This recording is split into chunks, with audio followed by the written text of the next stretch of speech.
২০ দলের টি-20 বিশ্বকাপে অংশ নিতে প্রস্তুত বাংলাদেশ ক্রিকেট দল।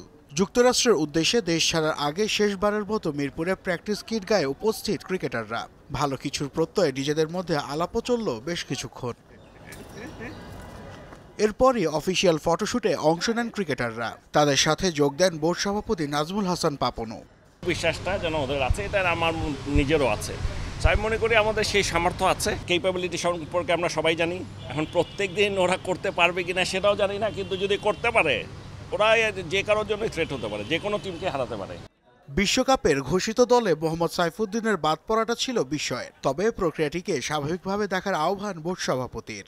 সাইফুদ্দিন থাকলেও এটা নিয়ে কোনো সমস্যা হতো না, আর না থাকলেও যে একদম হুলস্থুল কিছু হয়ে গেছে তাও আমি মনে করি না। কারণ আমি মনে করি যে আমাদের এখানে যদি 3 জন পেসার খেলাবে, সেখানে ফার্স্ট চয়েস ডেফিনেটলি থাকবে তাসকিন, মুস্তাফিজ অ্যান্ড শরীফুল।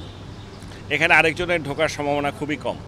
দল নিয়ে প্রত্যাশা কম হওয়ার কোনো সুযোগ নেই বলছেন নাজমুল হাসান পাপন। টি-20 ফরম্যাটে যে কোনো কিছু হতে পারে বলে জানান বিসিবি সভাপতি। গত বিশ্বকাপ ছাড়া প্রত্যেকটা ওয়ার্ল্ড কাপে আমরা মোটামুটি ভালো খেলেছি, আস্থা আছে। তবে এটাও বলতে পারি যে আসলে কিছুই যে বলা যায় কোন ম্যাচ কে জিতবে, তাও আবার টি-20তে এটা বলা খুব কঠিন। সেদিন যারা ভালো খেলে, আমাদের যে প্লেয়ারগুলো আছে এখানে নতুন বেশ কয়েকটা ছেলে আছে, they are extremely potential. Tanzid Tamim, Towhid Hridoy কিংবা জাকের আলীদের মতো তরুণ ক্রিকেটাররা ম্যাচের ভাগ্য গড়ে দিতে পারে বলে মত নাজমুল হাসান পাপনের। পাশাপাশি অভিজ্ঞ সাকিব রিয়াদরা যে কোনো দলের বিপক্ষে হুমকি হতে পারেন বলে মনে করেন তিনি। নাসিফ শুভ, যমুনা স্পোর্টস, ঢাকা।